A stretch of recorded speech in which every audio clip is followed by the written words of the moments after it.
They say there's a place in North Carolina called the Devil's Tramping Ground, a spot where the grass never grows and even animals avoid it. I never paid much attention to those stories. Back then, I had more realistic problems to deal with: overdue bills, utilities on the verge of being shut off, and a job market that had no love for a middle-aged cleaning supervisor.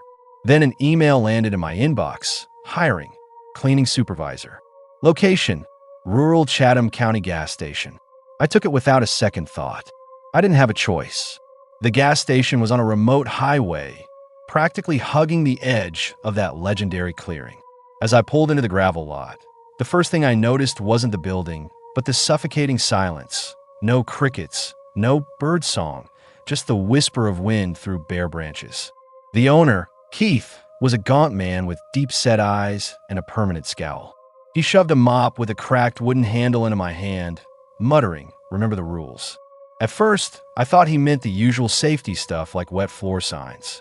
Then I noticed the water in the mop bucket. It wasn't clear. It was a deep, swirling black, with hazy shapes floating inside like they were watching me.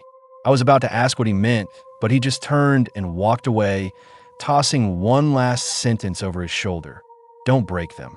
I asked what them was, but he just shook his head, started his truck, and drove off, leaving me alone as the daylight began to fade. It wasn't until I started cleaning that I understood which rules he was talking about. Patterns began to form in the water, shifting and coalescing as if they had a mind of their own, like living ink. They finally solidified into 7 rules: clear, bizarre, and impossible to ignore. Rule 1: no mopping after midnight. Rule 2: if the mop water begins to bubble, stop immediately and recite: light claims the day, darkness stay away. Rule 3: avoid the clearing. The closer you get, the louder the whispers become. Rule 4: never let the mop handle break completely, or the circle will close. Rule 5: if you hear footsteps but see no one, stop cleaning and leave the room immediately. Rule 6: if the lights flicker 3 times in a row, you must pour salt into the water before continuing. Rule 7: no matter what happens, never look directly into the mop water. I read the words over and over, trying to convince myself it was some kind of prank, a weird hazing ritual for the new guy. But as night fell, the gas station seemed to come alive. The lights hummed faintly, casting shadows that writhed in the corners of my vision, freezing solid the moment I turned to look. The air grew heavy, pressing on my chest. I gripped the mop, the rough wood digging into my palm, and whispered to myself, "It's just a job, just a job." But I already knew this place was anything but ordinary. The gas station itself was dilapidated, but not in a charming, retro way. It was more like a forgotten ruin, shelves coated in dust, merchandise long since expired, a neon open sign that sputtered with a mosquito-like buzz, and a flickering fluorescent light above the counter. It didn't feel welcoming. It felt like it was actively trying to keep people out. After Keith left, that dead silence settled over the place again like a blanket. The cleaning supplies were in a back storage room. I pulled out the mop and bucket, trying my best to ignore the splintering crack in the handle. The bucket was already half full of water that had a faint metallic smell. I figured it was just rusty pipes and didn't think much of it as I got to work. The first hour was normal. I wiped down the counter, restocked a few things, and swept the leave from the entrance. But when I started mopping, the handle let out a sharp creak, a sound that was deafening in the silence. The water rippled with my movements, but the ripples weren't random. They had a rhythm, a direction, as if they knew what they were forming. By the time I reached the corner near the restrooms, the first pattern appeared. Words floated on the surface, faint but unmistakable. After midnight, mop no more. I froze, staring into the water. The words looked like they had been written by the water itself before dissolving back into nothing. My first thought was that I was just tired, hallucinating. But when I moved the mop again, another set of words surfaced, written by an invisible hand. If the water boils, recite, light claims the day, darkness stay away. I held my breath, my throat suddenly dry. My hand went slack, and the mop slid against the wall. The words in the water slowly vanished. I knew this was just the beginning. I looked around the empty station, half expecting to see Keith standing in the doorway, laughing at me. But there was no one. Me, the mop, and that bucket of ink black liquid. For a moment, I really thought about just leaving. My car was right outside. No one was stopping me. But the paycheck was real, and my mountain of bills wasn't going to disappear on its own. I told myself it was just a prank, maybe some leftover Halloween decorations, or a twisted joke for the new guy. I started mopping again, slowly this time, my eyes practically glued to the bucket. Sure enough, another line of text appeared on the surface. Avoid the clearing. The closer you get, the louder the whispers become. And that's when I heard them. At first, it was just like the wind, but I quickly realized it was whispering. Faint and garbled, like a broken cassette tape on rewind, the sounds layered and tangled, impossible to understand. I dropped the mop and scrambled back, my heart hammering. The moment my hand left the handle, the whispering stopped. The water grew still, as black and reflective as a mirror. I saw my face in it, my eyes wide with terror, my lips pale. But behind my reflection, there was another, hazier shape. It was gone the instant I whipped my head around. This was not a normal job. I finally understood that. But I wasn't ready to leave yet. For the rest of the night, I couldn't shake the feeling of being watched. I told myself it was just the solitude, the loneliness of working a night shift in a supposedly cursed gas station. But this silence wasn't normal. It was heavy, a thick fog that smothered me, making it hard to breathe. It hummed in the air, a kind of invisible energy that raised goosebumps on my arms. I avoided the mop as long as I could, busying myself with other tasks, wiping shelves, taking inventory, cleaning the counter. I even organized the stockroom, which no one had asked me to do. But eventually, the floor had to be cleaned. When I stood before the bucket again, the water was murkier than before, almost bottomless, and the metallic smell was stronger. I forced myself not to look directly into it as I plunged the mop in, not daring to change the water. I was terrified of what a truly clean surface might reflect. I started near the front counter, deliberately avoiding the corner by the restrooms where the first rules had appeared. At first, everything was fine, but soon the whispers returned. This time they were louder, and they weren't coming from the bucket or the mop. They were coming from outside, from the direction of the clearing. I couldn't see it, but I knew it was there. The tramping ground. For decades, it had been the center of local legends, a patch of barren earth where not even weeds would grow. People said it was cursed, a place where people had disappeared. The whispers grew clearer, and I could even make out my name. Beth. The voice was soft, inviting, yet laced with a harsh static, like electricity crackling on a recording. It called to me again and again, a voice from another world. I stood frozen, mop halfway through a stroke, palms sweating. I turned toward the window, but it was too dark to see anything. The station's exterior lights were weak, unable to reach the clearing, but I could feel it. Something was out there, moving, watching me. Just then, the mop handle gave a slight shudder. I snapped my head down. The water was bubbling. Not boiling, but a slow fizz like soda as tiny bubbles drifted to the surface. My heart leaped into my throat. Rule 2. If the water starts to bubble, stop immediately and recite. Light claims the day, darkness stay away. My throat was tight, but I forced the words out. Light claims the day, darkness stay away. I whispered, my voice trembling so badly I could barely hear myself. The bubbling stopped instantly. The water was still again. The whispering faded too, mostly. A faint echo remained, a mocking remnant that coiled in the air around me. I backed away, shaking, not wanting to touch that mop ever again. But the floor wasn't finished, and my shift wasn't over. I glanced at the door. My car keys were in my pocket. I could leave any time. But that paycheck, it was good. Good enough to make me stay. Just a little longer. For the next hour, I sat behind the counter, staring at the mop and bucket. They looked peaceful now, but the sound of the bubbling water and those uninvited whispers still echoed in my head. I started to wonder if the solitude was making me hallucinate, or had I really just chanted a spell and pushed something back, at least for a little while. I needed some air. The old station door let out a piercing creak as I pushed it open, a sound that echoed into the silent night. The air was colder than I expected, carrying a faint, nauseating smell of rot. I instinctively looked toward the clearing.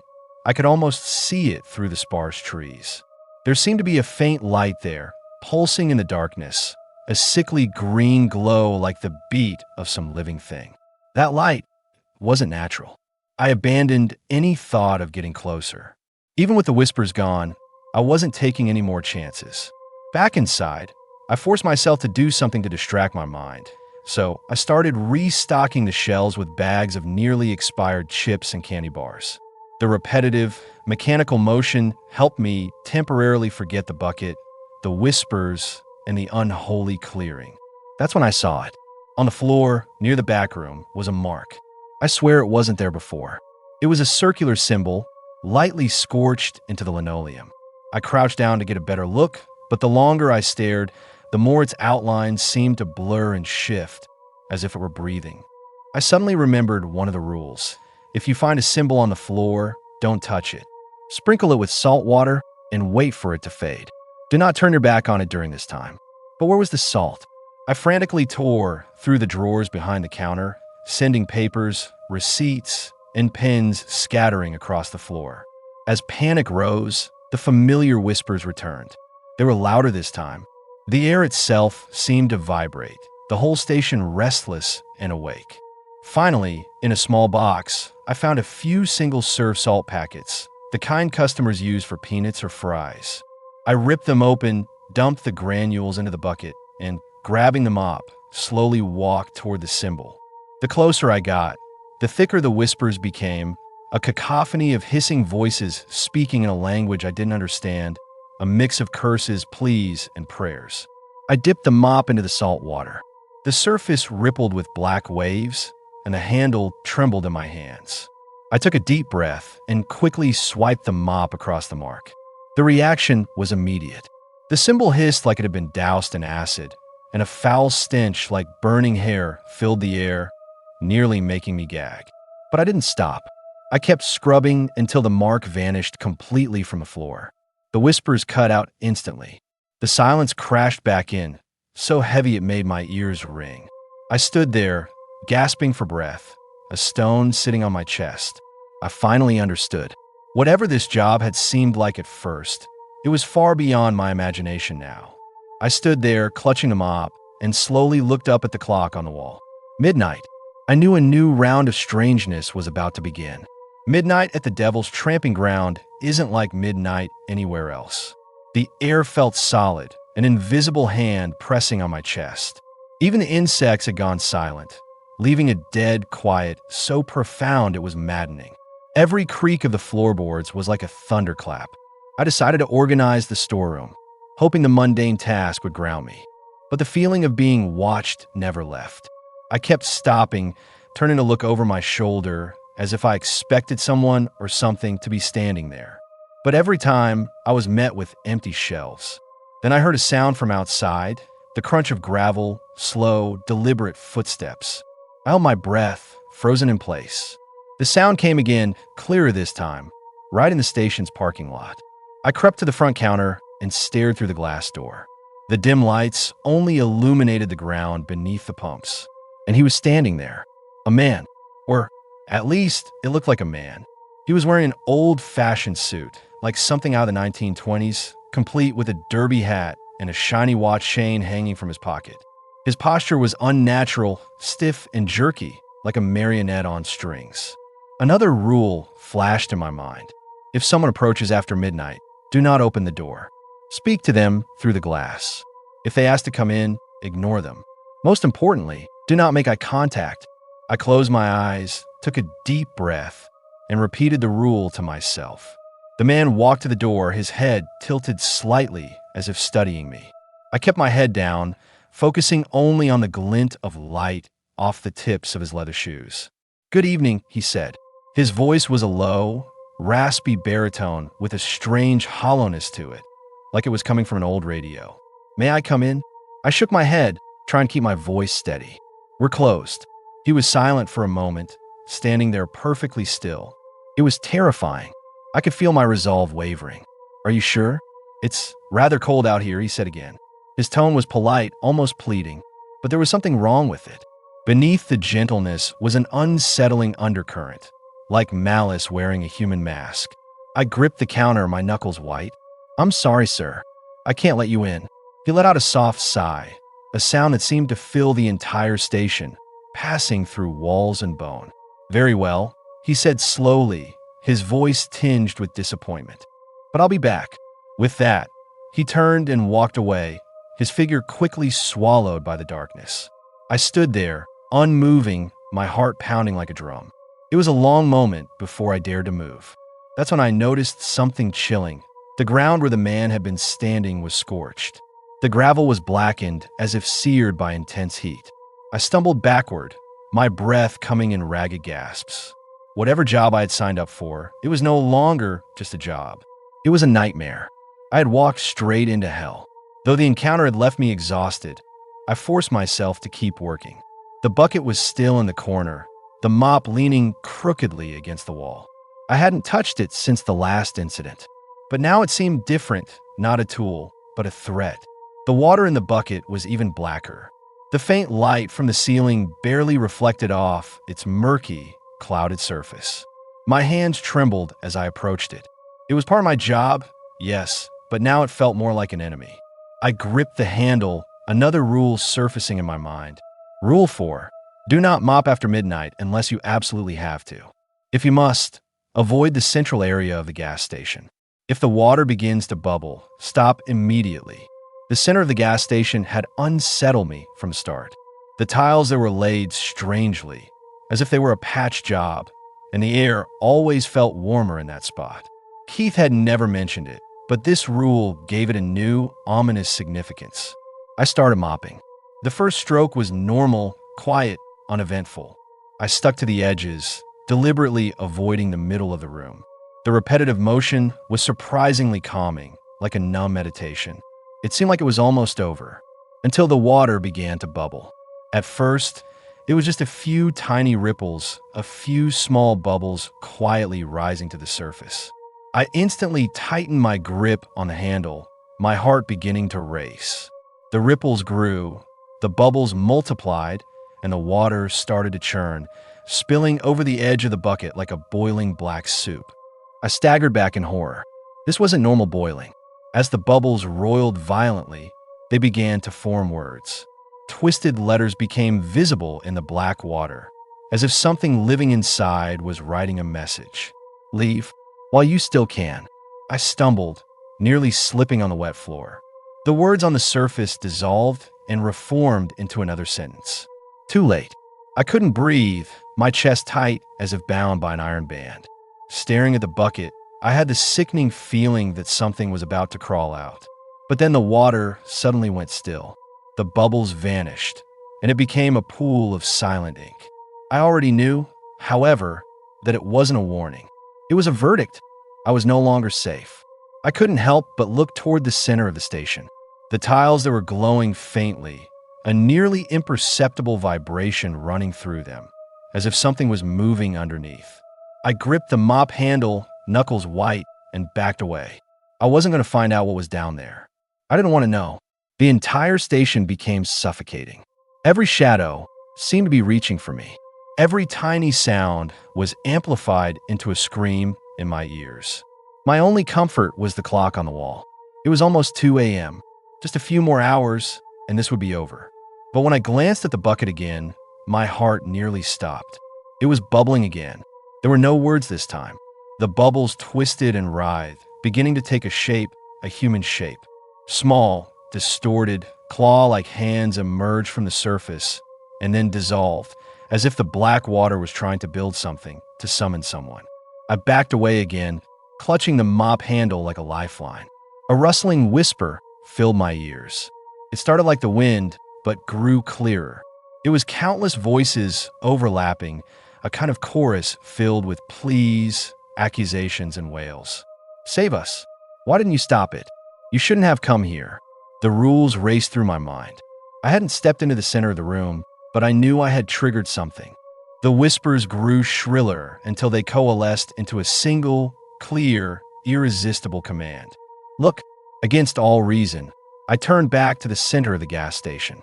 The tiles were glowing again, and the air had grown hot. I found myself moving closer, drawn by an invisible force. I knelt, my fingers brushing the edge of tile. It was searing hot. I snatched my hand back just as the tile began to sink slowly into the floor. Then another, and another, as if something below was pulling them down. The whispering stopped abruptly. A low groan echoed through the room, as if the station itself was moaning in pain. The tiles gave way completely, revealing a rusty iron hatch, its edges blackened and its metal warped. And in the center of the hatch was a deeply etched symbol. It looked like an eye, or maybe a burst of flame. I couldn't be sure. Suddenly, I heard the bucket tip over behind me. I whipped around. The black water poured out, flowing across the floor like a living thing, defying gravity as it surged toward the hatch. It seeped into every groove of the eye-like symbol until it began to glow. With a deafening click, the hatch slowly began to open. I scrambled to my feet, stumbling backward in terror. A wave of heat washed over me, thick with a nauseating stench of sulfur. The hatch groaned as it opened, revealing nothing but darkness. Not ordinary darkness, but an endless, thick, impenetrable void. Then it moved. At first, it was just a shadow, shifting, something not of this world stirring in the depths. But as it drew closer, I could see it. It wasn't a shadow. It was a figure, a disjointed human form. It had the outline of a person, but everything was wrong. Its limbs were too long, its movements stiff and jerky, like a marionette. It had no face, no eyes, no mouth, just a smooth, blank expanse of skin, like an unfinished clay doll. It crawled to the edge of the opening and stopped, its head cocked as if it were listening. Then it turned toward me. I was frozen to the spot. It began to crawl out. With every flicker of the lights, it was closer. Between one blink and the next, it seemed to teleport across the floor, its body twisting and contorting. Its faceless head snapped toward me, as if it could sense my every breath. I couldn't move, couldn't think. A single instinct screamed at me. Run.